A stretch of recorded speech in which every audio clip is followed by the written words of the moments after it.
Well dear students, last topic को ही continue करेंगे। कोलिगेटिव प्रॉपर्टीज पढ़ रहे थे। दो प्रॉपर्टीज आपको समझाई थी, उसके फॉर्मूले बताए थे।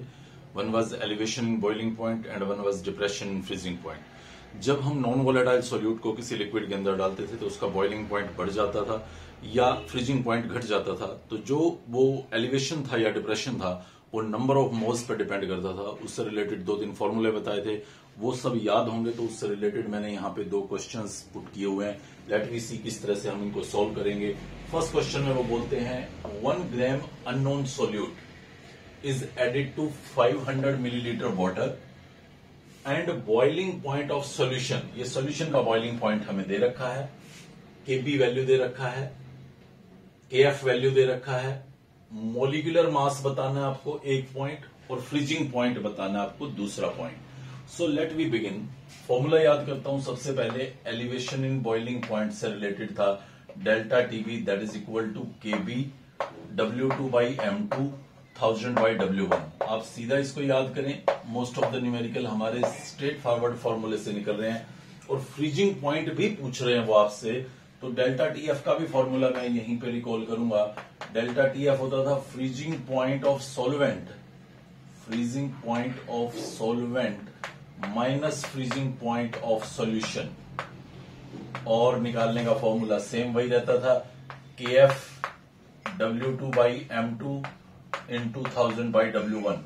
सो लेट वी सी। हम सिर्फ वैल्यूज पुट करेंगे जो जो हमें पता है। पहले आप देखिए डेल्टा टीबी का वैल्यू आपको पता है क्या?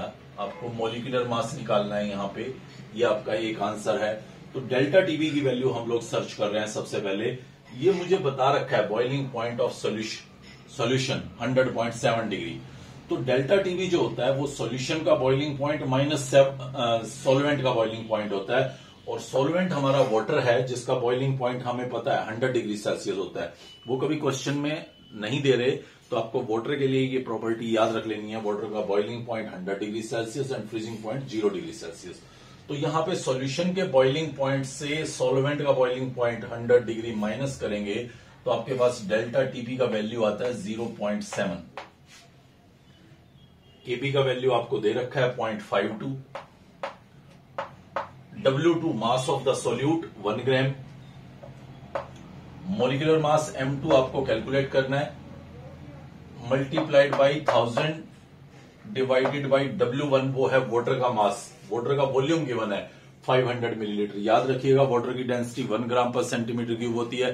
तो 500 मिलीलीटर को 500 ग्राम कह सकता हूं मैं। एग्जैक्टली यहां पे वो 500 ग्राम पुट कर दूंगा। तो ये मेरे पास अब कैलकुलेशंस बिल्कुल सिंपल है। मुझे M2 का वैल्यू यहां सॉल्व करना होगा।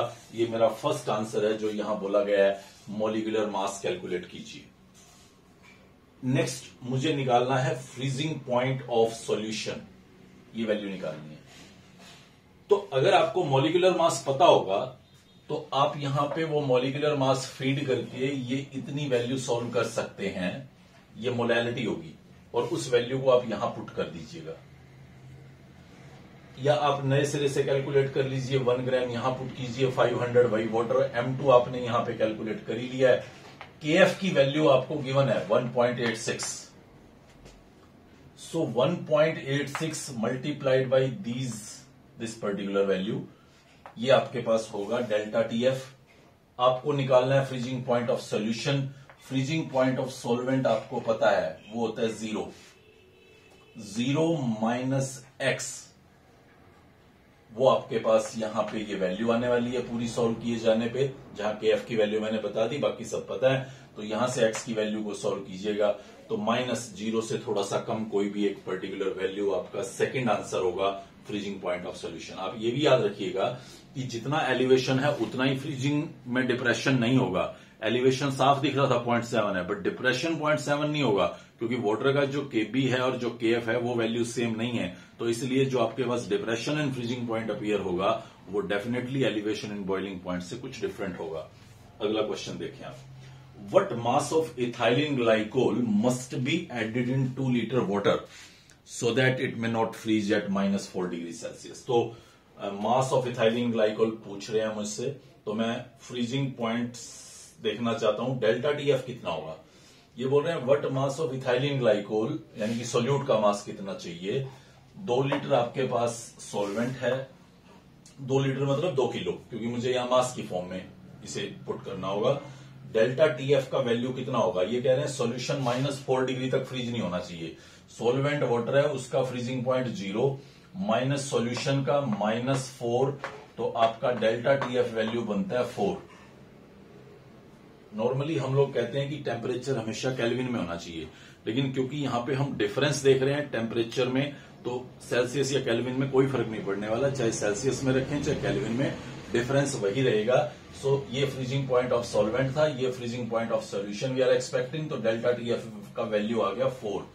अब मैं इसी फॉर्मूले पे जाऊंगा जो यहां पे मुझे दिख रहा था डेल्टा टीएफ कैलकुलेट करने का। मैंने डेल्टा टीएफ का वैल्यू पता किया 4 है, केएफ का वैल्यू 1.86 वाटर के लिए यहां गिवन है डाटा में भी, इनटू W2, ये मास ऑफ द सोल्यूट होगा जो आपको रिक्वायर्ड है इथाइलिन ग्लाइकोल का, यही आपका क्वेश्चन है, divided by molecular mass. Molecular mass आप इसके फॉर्मूले से प्रेडिक्ट कीजिएगा, CH2OH, ये इथाइलिन ग्लाइकोल होता है, तो इसका मॉलिक्यूलर मास आप कैलकुलेट करें, ये 62 आएगा। ये लीजिए यहां पे 62 पुट कर देता हूं, multiplied by 1000 divided by W1 water का वेट है ग्राम में, 2 लीटर मतलब 2 किलोग्राम, यानी कि 2000 ग्राम। यहां से आप W2 की वैल्यू को सॉल्व करें, वो मास इथाइलिन ग्लाइकोल का जब आप ऐड करेंगे तो उस टाइम पे आपका वो वाटर का सैंपल -4 डिग्री पे कतई फ्रीज नहीं होगा। नेक्स्ट पॉइंट है हमारे पास relative lowering in vapour pressure. ये भी एक कॉलिगेटिव प्रॉपर्टी होती है जो number of moles of solute पे डिपेंड करती है। तो first of all simple words में समझते हैं कि relative lowering in vapour pressure क्या होता है। एक टर्म आता है हमारे पास लोवरिंग इन वेपर प्रेशर, मतलब जब आप किसी लिक्विड के अंदर, किसी सॉल्वेंट के अंदर एक नॉन वोलेटाइल सॉल्यूट डालते हैं तो उसका वेपर प्रेशर लो हो जाता है। जैसे ये मान लीजिए मेरे पास सॉल्वेंट था, इसका कुछ एक पर्टिकुलर वेपर प्रेशर था, सपोज करें 40 mm था किसी एक टेम्परेचर पे। अभी मैंने इसके अंदर एक नॉन वोलेटाइल सॉल्यूट डाला, तो non volatile solute some part of the surface area acquire कर लेगा, रिजल्टिंग इवेपोरेशन कम हो जाएगा, वेपर्स कम हो जाएंगे, यहाँ पे सॉल्वेंट के वेपर प्रेशर कम हो जाएगा। मान लीजिए वो 37 हो गया, तो लोवरिंग कितना हुआ 3 का, 40 से 37 हो गया, लोवरिंग 3 का हुआ। रिमेंबर इट, पीछे आपको लेक्चर्स के अंदर भी बताया गया है कि जब भी आप नॉन वोलेटाइल सोल्यूट ऐड करेंगे डेफिनेटली वेपर प्रेशर डिक्रीज हो जाता है। और ये कितना डिक्रीज हो रहा है, लाइक हियर यहाँ पे जो मैंने एग्जांपल लिया वहां पे 3 mmHg डिक्रीज हो रहा है, तो ये होगा आपका lowering in vapour pressure. And what about relative lowering in vapour pressure, तो जो हमारी लोवरिंग इन वेपर प्रेशर है और जो इनिशियल आपके सॉल्वेंट का वेपर प्रेशर था उसके रेशियो को बोलते हैं relative lowering in vapour pressure. Like you will say 3 हमारा लोवरिंग इन वेपर प्रेशर था और 40 हमारा ओरिजिनल वेपर प्रेशर था सॉल्वेंट का, तो ये जो रेशियो होगा ये रेशियो होगा relative lowering in vapour pressure. Like you see here P0A हमारे पास उस पर्टिकुलर सॉल्वेंट का वेपर प्रेशर था, और आफ्टर एडिशन ऑफ सॉल्वेंट वो बन गया PS vapour pressure of solution.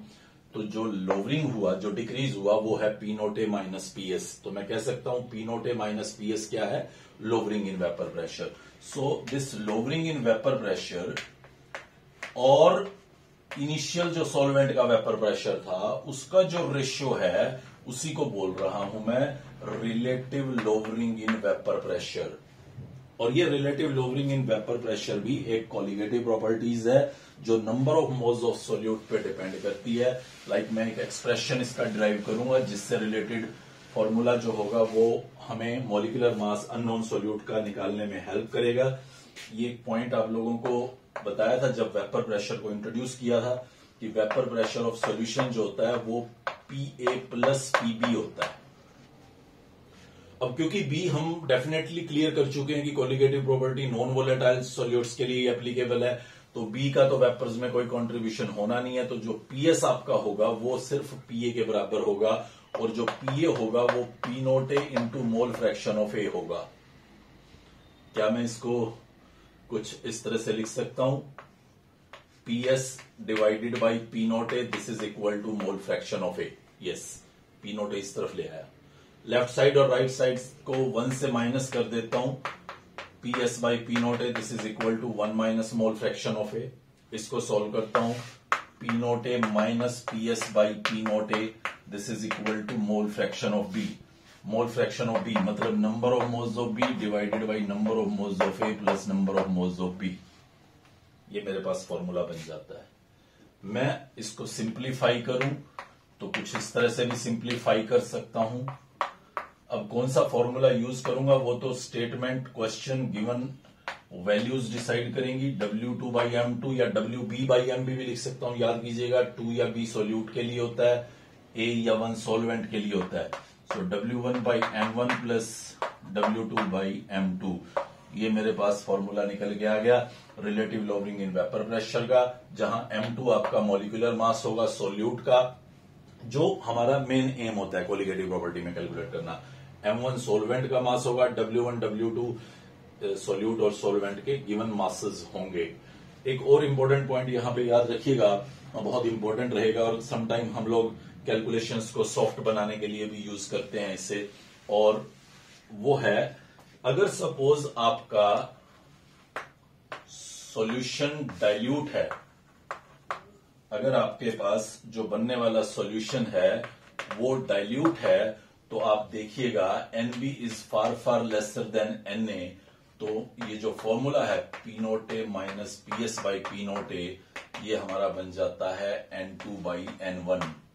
यहां पे जो N2 था, क्योंकि वो वैल्यू N1 के कंपैरिजन में लेसर थी, तो मैंने उसको इग्नोर कर दिया। ये सिर्फ और सिर्फ कैलकुलेशंस को इजी बनाने के लिए है, सो दैट इस फॉर्मूले को फिर मैं ऐसे लिख लेता हूं W2 by M2 by W1 by M1। ये आपको तभी यूज करना होता है जब आपके पास सॉल्यूशन डाइल्यूट हो, अदरवाइज आप इसी पर्टिकुलर फॉर्मूले को फॉलो करते हैं। कुछ जगहों पे इसमें मॉडिफिकेशन करके ऐसे भी दिखाया गया है, हालांकि उसके मैथमेटिकल एक्सप्रेशन के हम ऊपर जाने की जरूरत नहीं है। आप यहाँ पे सॉल्यूशन का वेपर प्रेशर ले लीजिए टोटल, तो फिर आप इस फॉर्मूले को dilute as well as concentrated दोनों के लिए यूज कर सकते हैं, बट ज्यादा फेवरेबल रहेगा आप इस तरह से इन दो फॉर्मूलाज में से किसी एक को सॉल्व करें। गलत वो बिल्कुल नहीं है, बट इन प्रैक्टिस ज्यादातर हमें यही दो फॉर्मूलों से क्वेश्चंस को सॉल्व करना दिखाया जाता है। ये डाइल्यूट्स के लिए है और ये कंसंट्रेटेड के लिए है। आप अगर किसी जगह पे डायलेमा में हो, आपको डाउट हो रहा हो, तो आप एक लाइन लिखिए, assuming the solution dilute, and then आप चुपचाप इस फॉर्मूले से अपने उन कैलकुलेशंस को सॉर्ट आउट कर सकते हैं, सॉल्व कर सकते हैं। हम कुछ न्यूमेरिकल्स देखेंगे इस टॉपिक से रिलेटेड कि किस तरह से कॉलिगेटिव प्रॉपर्टी में इस तरह के क्वेश्चन पूछे जा रहे हैं। Calculate vapour pressure of 1 molar aqueous solution of a non volatile solute at 300 kelvin. So यहां पे आपसे वो पूछ रहा है वेपर प्रेशर ऑफ सॉल्यूशन, और फॉर्मूला मैं यहां पे रिप्रेजेंट करूं तो P naught A minus P S by P naught A, this was equal to number of moles of both component. ये मोल फ्रैक्शन लिखा है मैंने। तो यहां पे आप देखें तो सोल्यूट का कोई जिक्र नहीं है, 1 मोलर लिखा है। तो 1 मोलर का क्या मतलब है? 1 मोल सोल्यूट इन 1000 ग्राम सोलवेंट, और सोलवेंट कौन होगा? Water obviously. क्यों? क्योंकि एक्वस लिखा हुआ है। तो 1000 ग्राम सोलवेंट मतलब 1000 ग्राम वाटर के अंदर 1 मोल सोल्यूट है। तो यहां पे आपको N2 का वैल्यू प्रेडिक्ट करने में कोई दिक्कत नहीं आ रही है। N2 number of moles of solute है, वो 1 है, divided by 1 plus number of moles of solvent, water 1000 ग्राम दे रखा है, 1000 ग्राम को 18 से डिवाइड कीजिए, वो नंबर ऑफ मोल्स आ जाएंगे वाटर के 55.5। यहां पे मैं इस वैल्यू को इसके सामने इग्नोर कर सकता था, लेकिन अभी कोई दिक्कत नहीं है। वो सिर्फ इग्नोरेंस तब करता हूं मैं इसकी जब मैथमेटिकल कैलकुलेशन इजी करनी हो, अदरवाइज कोई इंटरेस्ट नहीं है मुझे इस N2 को हटाने में और ये देखने में कि वो डाइल्यूट है या कंसंट्रेटेड है। ये तभी रिमूव करने की कोशिश करेंगे जब हमें मैथमेटिक्स थोड़ा सा टीजिंग लगे। तो यहां पे मुझे वेपर प्रेशर वाटर का गिवन था, पी नोट ए वाटर का वेपर प्रेशर है 12.4 kilo pascal minus P S by 12.4 kilo pascal. Units को लेके कोई परेशानी नहीं है, तीनों जगह आप सेम यूनिट पुट करें, चाहे पास्कल की, चाहे किलो पास्कल की, चाहे कोई भी और unit, mmHg, atmosphere, whatever you like, बस सभी जगह सेम होना चाहिए। That is equal to 1/56.5। तो यहां थोड़ा सा मैथमेटिक्स लगाइएगा, पीएस को कैलकुलेट कीजिए, वही आपका आंसर होगा। नेक्स्ट क्वेश्चन देखें। 2% aqueous solution of unknown sample exerts vapor pressure. Solution का वेपर प्रेशर दे दिया है and vapour pressure of water वो भी दिया हुआ है आपको 650 mm. Find molecular mass of unknown solute. See, दोबारा से वही फॉर्मूला रिप्रेजेंट कर रहा हूं, P naught A minus P S by P naught A. This is equal to W2 by M2 into M1 by W1. दोबारा से देखें एक बार कैसे लिखा है ये मैंने. अभी आपके पास दोनों मौके होंगे, इसको डाइल्यूट कंसिडर कर लें या कंसंट्रेटेड. सी ऐसे लिख देता हूं, W2 by M2 by W2 by M2 plus W1 by M1 ऐसे लिख देता हूं फॉर द टाइम पे. P naught A vapour pressure of water है 650 माइनस पी एस सॉल्यूशन का वेपर प्रेशर है 640 by 650. W2 mass of solute है 2 ग्राम upon M2. Seat carefully. 2% का मतलब क्या होता है? 2% बाय मास. 2% बाय मास मतलब 2 ग्राम इन 100 ग्राम सॉल्यूशन. मास परसेंटेज समझाई थी पहले टॉपिक पे, पहले लेक्चर में. 2 ग्राम इन 100 ग्राम सॉल्यूशन. तो सॉल्वेंट कितना हो जाएगा? 98 ग्राम. सॉल्यूशन 100 है, 2 ग्राम सॉल्यूट है, मतलब 98 ग्राम सॉल्वेंट है. और सॉल्वेंट कौन होगा? वाटर, क्योंकि एक्वस सॉल्यूशन लिखा हुआ है. तो यहां नंबर ऑफ मोल्स सॉल्यूट के 2/M2 प्लस 98 वाटर है सॉल्वेंट, उसके number of moles divided by 18. यहां से आप M2 को कैलकुलेट कीजिए. डेफिनेटली ये टाइम कंज्यूमिंग होने वाला है. M2 इतनी आसानी से नहीं निकलेगा. तो मुझे दिख ही रहा था 2 ग्राम 98 ग्राम में, तो 2 ग्राम का तो बहुत थोड़ा अमाउंट है 98 के आगे. नंबर ऑफ मोल्स की सेंस में भी बहुत ज्यादा डिफरेंस दिखेगा मुझे. तो मैं फिर क्या करता हूं, सिंप्लिसिटी के लिए इसको हटा देता हूं, इस वैल्यू को हटा देता हूं. तो इस वैल्यू को जब हटाता हूं तो मेरे पास जो फॉर्मूला बन के आता है, see here 10/650 that is equal to, ये सॉल्व कर दिया मैंने, 2/M2 इंटू 18/98. तो अब जो पहले वाला फॉर्मूला मैंने लिखा था वो यही था, W2/M2 इंटू M1/W1. तो ये जो फॉर्मूला लिख रहा हूं मैं, ये सिर्फ अज्यूम कर रहा हूं कि सॉल्यूशन डाइल्यूट है. अब यहां से M2 निकालना ज्यादा इजी रहता है, तो इसलिए जनरली मैं उस पर्टिकुलर वैल्यू को इग्नोर कर देता हूं जो आपको डिनोमिनेटर में एडिशन कर रही थी और वो लेसर क्वांटिटी में थी, छोटी वैल्यू थी, तो हमने उसको इग्नोर कर दिया. और इस तरह से हमने यहां से मॉलिक्यूलर मास इसका कैलकुलेट कर लेना है. फोर्थ प्रॉपर्टी की तरफ आगे बढ़ते हैं, ऑस्मोटिक प्रेशर. ऑस्मोटिक प्रेशर को समझने से पहले हम लोग एक बार ऑस्मोसिस और रिवर्स ऑस्मोसिस को समझेंगे. ये देखिए, ये मैंने एक कंटेनर लिया. इस कंटेनर को मैंने 2 पार्ट्स में डिवाइड कर दिया है through a semi permeable membrane. ये एक सेमी परमिएबल मेम्ब्रेन लगाई है जो कुछ पार्टिकल्स को अपने अंदर से पास होने देती है, कुछ को नहीं होने देती. इधर मैंने 2 तरह के सॉल्यूशंस रख दिए हैं. लेट मी कॉल, यहां पे मैंने रखा 0.1 molar sugar solution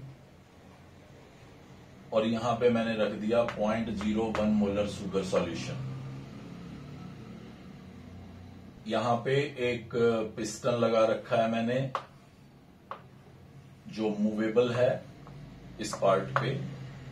now what I सी, मैं देखता हूं कि जो सॉल्वेंट पार्टिकल्स हैं वो इस तरफ मूव करना शुरू कर देते हैं, from low solute concentration to high solute concentration. ये सॉल्वेंट पार्टिकल, यहां वाटर था, सुगर के अंदर वाटर, यहां भी सुगर के अंदर वाटर.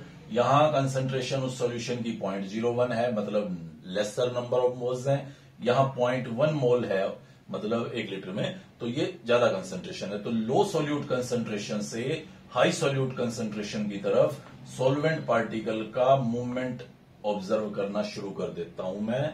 यही फिनोमिना है osmosis, the movement of solvent particles from low solute concentration to high solute concentration across a semi-permeable membrane. अब होता क्या है, जैसे ही solvent particles इधर एंटर करना शुरू करता है तो ये लेवल डाउन आना शुरू हो जाता है और ये वाला लेवल ऊपर जाना शुरू हो जाता है, यानी कि पिस्टन ऊपर की तरफ मूव करना शुरू कर देता है. जाने देते हैं इसको जहां तक जाता है, मतलब solvent particles इधर एंटर होते रहेंगे. अभी फाइनली किसी एक पॉइंट पे जाके ये पिस्टन रुकेगा. मान लीजिए वो यहां पे जाके रुका, तो यहां पे जाके रुका, इसका मतलब ऑस्मोसिस रुक गया। रियली क्या होता है, सोलवेंट पार्टिकल्स तो दोनों तरफ मूव कर रहे होते हैं, इधर से इधर भी, इधर से इधर, लेकिन कंसंट्रेशन डिफरेंस की वजह से लेसर से हायर कंसंट्रेशन की तरफ ज्यादा मूव कर रहे होते हैं, रिजल्टिंग ओवरऑल लेवल बढ़ता जाता है। ऐसा कुछ नहीं था कि ये वाला वाटर इधर घुस नहीं सकता, लेकिन इधर जितना वाटर घुसता है इधर से इतना उससे कहीं ज्यादा घुसता था, जिसकी वजह से अल्टीमेटली पिस्टन ऊपर की तरफ मूव करता और एक टाइम पे इक्विलिब्रियम आ जाता। वो इक्विलिब्रियम क्यों आता, क्योंकि इस तरफ जो ये लेवल बढ़ रहा था लिक्विड का, देखिए इस तरफ घट रहा था, ये वाला लेवल इनिशियल लेवल था आपका, और ये घट के यहां आ गया इस पर्टिकुलर पॉइंट पे, और ये वाला लेवल यहां पे था, तो ये वाला बढ़ के आपका यहां पे आ गया। अब ये जो बढ़ा हुआ लेवल है, वो बढ़ा हुआ लेवल यहां इस सेमी परमेबल मेम्ब्रेन के सरफेस पे कुछ प्रेशर लगाता है कि और सॉल्वेंट पार्टिकल फ्लो करके ना आए, और इक्विलिब्रियम टाइम पे वो एनफ प्रेशर लगाता है कि जितने पार्टिकल्स इधर आते हैं उतने ही इधर निकल जाते हैं। यानी कि इन सच एज सच मैं ये बोल सकता हूं कि कोई नया सॉल्वेंट पार्टिकल इस तरफ मूव नहीं कर रहा, इक्विलिब्रियम आ चुका है। उस इक्विलिब्रियम टाइम पे यहां ये जो बढ़ा हुआ लेवल इसके सरफेस पे प्रेशर लगाता है, उसी प्रेशर को हम बोलते हैं ऑस्मोटिक प्रेशर। बिल्कुल सिंपल तरीके से समझें इस बात को कि सॉल्वेंट पार्टिकल्स इधर घुसने पे इधर लेवल बढ़ा, लेवल बढ़ने से वो जो बढ़ा हुआ लेवल इसके सरफेस पे प्रेशर लगाएगा, वो सेमी परमिएबल मेम्ब्रेन पे लगने वाला प्रेशर ही ऑस्मोटिक प्रेशर है। जितना ज्यादा इन दो सॉल्यूशंस की कंसंट्रेशन में डिफरेंस होगा, उतना ज्यादा ये लेवल ऊपर जाएगा, उतना ज्यादा ये प्रेशर लगाएगा, यही ऑस्मोटिक प्रेशर है। आपने इस पिस्टन से प्रेशर गोज पे वो प्रेशर नोट कर लेना है जो आपको इसको दबाने पर वापस इस लेवल पे लाने में लगाना पड़ा। देखो मान लीजिए ये लेवल यहां से यहां पहुंच गया और फिर रुक गया, मतलब ऑस्मोसिस इट सीम्स की रुक गया। अब आप पिस्टन को दबाइए और वापस इस लेवल से इस लेवल तक इसको लेके आइए, आपको कितना प्रेशर लगाना पड़ रहा है, यहां प्रेशर को इस पे नोट कीजिए, वो ऑस्मोटिक प्रेशर होता है। और ये ऑस्मोटिक प्रेशर जिसको हम जनरली पाई से रिप्रेजेंट करते हैं, हालांकि प्रेशर को पी से रिप्रेजेंट किया जाता है, लेकिन पिछली प्रॉपर्टी में क्योंकि वेपर प्रेशर को पी से डिनोट किया जा चुका है, तो अभी ऑस्मोटिक प्रेशर को भी पी से डिनोट करके पढ़ेंगे तो लिटिल बिट कंफ्यूजन हो सकता है। कुछ बुक्स में जहां वेपर प्रेशर नहीं पढ़ रहे हैं, सिर्फ ऑस्मोटिक प्रेशर पढ़ रहे हैं, वहां पी से लिखा रहता है, तो यहां हमने उसको पाई से रिप्रेजेंट कर दिया है। ये पाई से रिप्रेजेंटेड ऑस्मोटिक प्रेशर जो है, ये सीधा सीधा डायरेक्टली प्रोपोर्शनल होता है कंसंट्रेशन डिफरेंस के, कि इन दोनों में कितना कंसंट्रेशन का डिफरेंस है।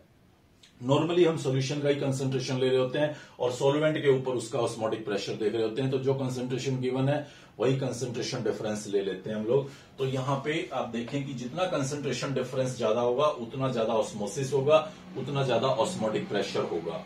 इसके अलावा ये टेम्परेचर के भी डायरेक्टली प्रोपोर्शनल होता है, जितना ज्यादा टेम्परेचर होगा उतना ज्यादा ऑस्मोसिस होता है, उतना ज्यादा ऑस्मोटिक प्रेशर एक्सर्ट करता है। Collectively I can say pi this is directly proportional to CT, या pi that is equal to R C T, जहां पे आर एक कांस्टेंट होता है जिसको बोलते हैं सॉल्यूशन कांस्टेंट, और वैल्यू इसकी वही होती है जो गैस कांस्टेंट की होती थी 8.314 जूल पर केल्विन पर मोल, या 0.0821 लीटर एटमॉस्फेयर। तो आप इसी को याद रख लीजिएगा, 0.0821 लीटर एटमॉस्फेयर पर केल्विन पर मोल। अब जब ये वैल्यू मैं रटवा रहा हूं आपको कि आप आर की ये वैल्यू यूज कर लेना, तो कुछ चीजों के लिए आप बंधे हुए रहेंगे कि आपको प्रेशर जो है वो एटमॉस्फेयर में ही लेना होगा, वॉल्यूम जो है वो आपको लीटर में ही लेना होगा, आप किसी और यूनिट पे यूज नहीं कर सकते।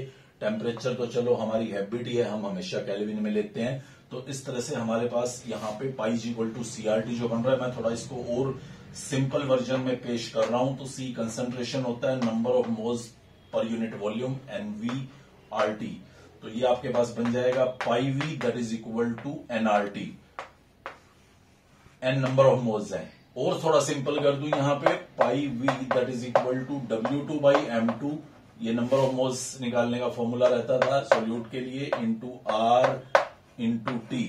तो ये हमारे पास फाइनल मॉलिक्यूलर मास निकालने में हेल्प करने वाला ये फॉर्मूला बन जाता है। जो बातें बताई दोबारा रिकॉल कर रहा हूं मैं यहाँ पे, पाई आप बाउंडेड हैं एटमॉस्फेयर में ही पुट करें, वी के लिए आप बाउंडेड हैं उसे लीटर में ही पुट करें। क्यों? क्योंकि जो आर की वैल्यू बोल रहा हूं वो हमें क्लियरली आइडिया देती है कि इसके अलावा कोई और यूनिट अलाउड ही नहीं है, या फिर आप आर की सारी वैल्यूज याद करें। और आर की सारी वैल्यूज बहुत सारी होती हैं। आर की वैल्यू 1.98 कैलोरी भी होती है, आर की वैल्यू आप 82.1 भी पाएंगे, 83.1 भी पाएंगे, आगे यूनिट्स बदलती जाएंगी। तो वो यूनिट्स बार बार बदलने से बेटर है एक आइडिया रखें कि आर की ये वाली वैल्यू यूज करेंगे, प्रेशर को एटमॉस्फेयर में पुट करेंगे, वॉल्यूम को लीटर में पुट करेंगे। अगर आप इनमें से किसी को बदलते हैं तो फिर आर की वैल्यू भी बदलनी पड़ेगी। वो 11th का कॉन्सेप्ट गैस स्टेट में हमें पढ़ाया जाता है, वहां पे आप आर को अकॉर्डिंगली यूज कर सकते हैं अलग अलग पैरामीटर्स पे। अभी प्रेजेंट में आप इसी फैक्टर पे फॉलो अप लेंगे। रिवर्स ऑस्मोसिस क्या था, यहां पे ही इसको आइडिया लेने की कोशिश करते हैं। देखिए एक बार फिर दोबारा से वो सीन समझा रहा हूं। यहां लो कंसंट्रेशन थी सोल्यूट की, यहां हाई थी, तो लो से हाई पे सॉल्वेंट पार्टिकल मूव करने लगे, ये ऑस्मोसिस होने लग गया। इधर लेवल बढ़ने लग गया, ठीक है, लेवल नेचुरली बढ़ना ही था। अब एक जगह पे आके रुक गया, ये यहां पे रुका था। मैंने कहा कि आप पिस्टन पे ना प्रेशर लगाना शुरू करो यहां से, और इतना प्रेशर लगाओ कि ये वापस उसी लेवल पे आ जाए, यानी कि सॉल्वेंट पार्टिकल इधर वापस चले जाएं। तो ठीक है जी, आपने इतना प्रेशर लगा दिया, इस लेवल से यहां पे आ गया ये, तो जो प्रेशर आपने लगाया यहां तक इसको लाने में वो ऑस्मोटिक प्रेशर था। आपने इससे भी ज्यादा प्रेशर लगा दिया, मतलब जो पिस्टन ऊपर गया, आपका लेवल यहां पे वापस ले आया, आपको मान लो 200 mm प्रेशर लगाना पड़ा, आपने उससे अगर ज्यादा प्रेशर लगा दिया तो फिर solvent particle high solute concentration से लो सोल्यूट कंसंट्रेशन की तरफ जाने शुरू हो जाएंगे, मतलब ऑस्मोसिस से उल्टा होना शुरू हो जाएगा। इसी फिनोमिना को बोलते हैं रिवर्स ऑस्मोसिस। जब आप सॉल्यूशन पे उसके ऑस्मोटिक प्रेशर से ज्यादा प्रेशर लगाते हैं सरफेस पे, तो solvent particle high solute concentration से लो सोल्यूट कंसंट्रेशन की तरफ जाने शुरू हो जाएंगे। याद रखिएगा, मूवमेंट सिर्फ सॉल्वेंट पार्टिकल का होना है, वो हाई सोल्यूट से लो सोल्यूट की तरफ जाने शुरू हो जाएंगे।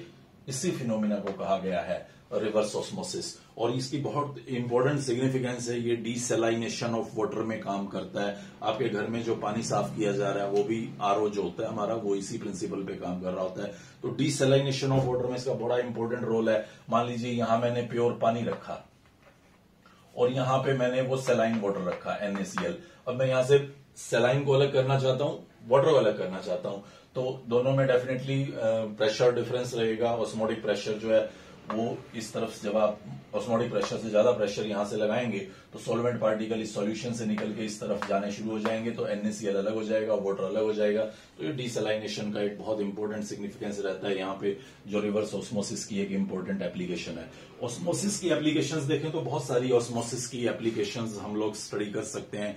लाइक जो हमारी बॉडी के अंदर सैलाइन इन्फ्यूज किया जाता है इंट्रावेनस सिस्टम में, तो उसमें NaCl की कॉम्पोजिशन और ब्लड की कॉम्पोजिशन सेम रखी जाती है। अगर वो कॉम्पोजिशन सेम नहीं रखी जाएगी तो जो आरबीसीज हैं वो आपकी फूल सकती हैं, या उनमें कुछ रप्चरिंग हो सकती है, वो फट सकती हैं, या वो सिकुड़ भी सकती हैं। सिंपल भाषा में बताऊं तो मैं तो, क्योंकि आरबीसी में जो NaCl का कंटेंट है और जो सैलाइन आपके ब्लड में इन्फ्यूज किया जा रहा है उसकी कंसेंट्रेशन अगर सेम होगी तो किसी तरह का ऑस्मोसिस ऑब्जर्वेबल नहीं होगा, अदरवाइज ऑस्मोसिस ऑब्जर्वेबल होगा। सी, मेरे पास एक एग है, व्हाइट एग, उसका व्हाइट कोर हटा दिया मैंने, तो व्हाइट कोर हटाने के बाद भी उसके अंदर एक सेमी परमिएबल मेम्ब्रेन रहती है, जिसके अंदर यहां वो आपका एग का यॉक और मटेरियल सब पड़ा हुआ है। आपने इसको पानी के अंदर डाल दिया, सो व्हाट विल हैपन, इधर इलेक्ट्रोलाइट की कंसंट्रेशन बहुत ज्यादा है, बाहर सिर्फ पानी है, मतलब इलेक्ट्रोलाइट है ही नहीं, तो पानी अंदर की तरफ जाना शुरू हो जाएगा, ये एग फूलना शुरू हो जाएगा ऑस्मोसिस की वजह से। या मान लीजिए मैंने बाहर बहुत ज्यादा कंसंट्रेटेड NaCl सॉल्यूशन ले लिया, इलेक्ट्रोलाइट की कंसंट्रेशन यहां ज्यादा कर दी, एग में कम होगी, तो अब क्या होगा, अब सॉल्वेंट पार्टिकल यहां एग से आउट होना शुरू हो जाएगा, ये सिकुड़ना शुरू हो जाएगा। यही आरबीसी में बता रहा था, ब्लड में आरबीसी हैं, हमने सैलाइन को हमारे ब्लड में इंजेक्ट किया, तो NaCl की एक पर्टिकुलर कंसंट्रेशन है आरबीसी में, उसी कंसंट्रेशन का सैलाइन हमें यहां पे ऐड करना होगा। अगर मैं वो ज्यादा कंसंट्रेटेड NaCl यहां पे इन्फ्यूज करता हूं तो उस सिचुएशन पे आपका जो आरबीसी है वो सॉल्वेंट पार्टिकल्स को बाहर छोड़ने लग जाएगा ऑस्मोसिस की वजह से, और अगर लेस कंसंट्रेशन का डालता हूं तो इसके अंदर एंटर होना शुरू हो जाएगा, जिससे आरबीसी बस्ट होने का खतरा रहेगा। तो आप ऑस्मोसिस का एप्लीकेशन अपनी लाइफ के अंदर भी बहुत सारे और एग्जांपल्स दे रखे होते हैं हमें। लाइक अगर सब्जियों के ऊपर एक दुकानदार लगातार पानी छिड़कता रहता है ताकि ऑस्मोसिस होता रहे और वो आपको फ्रेश नजर आती रहे। घर पे पिकल्स डालते हैं हम लोग, अचार डालते हैं तो बहुत सारा नमक डाल के उसके अंदर रख देते हैं जिससे वो सिकुड़ जाती हैं। सो ये सब ऑस्मोसिस के केसेस हैं जो हम अपनी रूटीन लाइफ में देख सकते हैं। बट एक इंपॉर्टेंट सिग्निफिकेंस वही रहेगा जो सभी कॉलिगेटिव प्रॉपर्टीज का था, अननोन सॉल्यूट्स स्पेशली जिनका मॉलिक्यूलर मास बहुत ज्यादा होता है उनके मॉलिक्यूलर मास को कैलकुलेट करने में ये ऑस्मोटिक प्रेशर की प्रॉपर्टी हमारे काम आती है। बिकॉज जो पहले हम लोगों ने प्रॉपर्टीज पढ़ी हैं like elevation in boiling point, depression in freezing point, उनमें जो वैल्यू आती है एलिवेशन की या डिप्रेशन की वो बहुत छोटी होती है। तो समटाइम हम बहुत ज्यादा एग्जैक्टली मॉलिक्यूलर मास को कैलकुलेट नहीं कर पाते। आप एक बात और नोटिस कीजिएगा, चारों colligative property molecular mass of solute के इनवर्सली प्रोपोर्शनल है। मतलब मॉलिक्यूलर मास जितना ज्यादा होगा वो कोलिगेटिव प्रॉपर्टीज उतनी ही लेसर होती हैं। तो अब प्रोटीन ले लूं मैं या कोई भी और बहुत बड़ा बायोमॉलिक्यूल ले लूं तो उनका मॉलिक्यूलर मास तो बहुत ही ज्यादा होता है, तो कोलिगेटिव प्रॉपर्टी बहुत ही कम आएंगी। मतलब जैसे 100 से बॉइलिंग पॉइंट 100.015 डिग्री बना, तो ये 0.015 को मैं कैसे एनालाइज करूं? स्केल के ऊपर तो बहुत मुश्किल है 0.015 को एनालाइज कर पाना। तो मतलब वो जो एलिवेशन इन बॉइलिंग पॉइंट की प्रॉपर्टी है या डिप्रेशन इन फ्रीजिंग पॉइंट की प्रॉपर्टी है वो लार्जर मॉलिक्यूलर मास के सॉल्यूट में हमें बहुत ही डिफिकल्टी से मॉलिक्यूलर मास को बता पाती है, शायद एग्जैक्टली हम पता ही ना कर पाए। तो ऑस्मोटिक प्रेशर हमें हेल्प करता है वहां पे लार्जर मॉलिक्यूलर मास की बॉडीज का मॉलिक्यूलर मास कैलकुलेट करने में ये ज्यादा परेशानी नहीं देता जितनी वो देते थे। मैं क्वेश्चन के थ्रू अभी आपको बताऊंगा कि मॉलिक्यूलर मास कैसे कैलकुलेट करना है। बट एक फाइनल छोटी सी बात और याद रखिएगा, we are to the end of the chapter जो इस ईयर हमारे सिलेबस का पार्ट है उसके अकॉर्डिंग।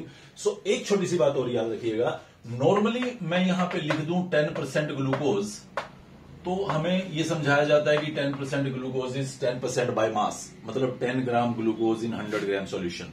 लेकिन ऑस्मोटिक प्रेशर की प्रॉपर्टी को पढ़ते हुए आप 10% ग्लूकोज को 10% बाई वॉल्यूम समझिएगा, इसको 10% बाई मास न समझिए।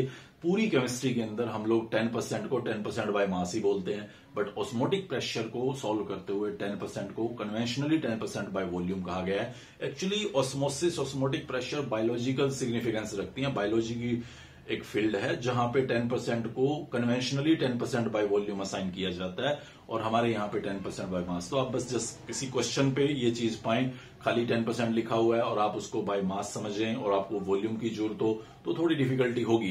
तो इसलिए इस पॉइंट को याद रखना वहां जरूरी हो जाता है कि ऑस्मोटिक प्रेशर सॉल्व करते हुए 10% का मतलब 10% बाय वॉल्यूम कंसिडर किया जाए।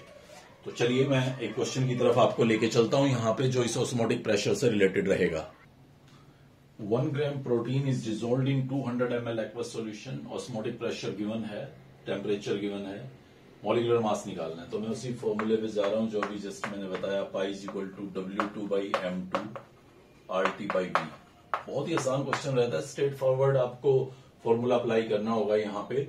बस कुछ जो बातें मैं बार बार बोल रहा था उन्हीं पे ध्यान रखिएगा। पाई ऑस्मोटिक प्रेशर ये आपको एटमॉस्फेयर में पुट करना है, MMHg में गिवन है, तो 760 से डिवाइड कर देता हूं, ये एटमॉस्फेयर में पाई आ गया। W2 का वैल्यू 1 ग्राम गिवन है, M2 कैलकुलेट करना है। W2 मास ऑफ प्रोटीन था जिसका मॉलिक्यूलर मास मुझसे पूछा जा रहा है। R की वैल्यू अब मैं डिसाइड कर ही चुका हूं, 0.0821 इंटू T टेम्परेचर कैल्विन में पुट करना है। यहाँ पे बाई चांस कैल्विन में गिवन है, सेल्सियस में दे दें तो आप जरूर चेंज कीजिएगा। और V आपका वॉल्यूम, वो लीटर के अंदर आपको पुट करना है, तो 0.2 लीटर लिख देता हूं, 200 मिलीलीटर था, 1000 से डिवाइड करेंगे 0.2। अब यहाँ पे आके आप मॉलिक्यूलर मास को कैलकुलेट कीजिए, ये आपका परफेक्ट आंसर रहेगा, molecular mass of this protein. तो इस तरह से हमारी ये 4 कोलिगेटिव प्रॉपर्टीज और चारों कोलिगेटिव प्रॉपर्टीज में सिर्फ एक ही एम, अननोन सॉल्यूट का मॉलिक्यूलर मास निकालना। हालांकि क्वेश्चन के अंदर वो कुछ और बातें भी पूछ लेते हैं, but I think main M जो है वो ये मॉलिक्यूलर मास निकालना ही था। आई होप आप ये पूरा पार्ट समझ आ गया होगा आप लोगों को।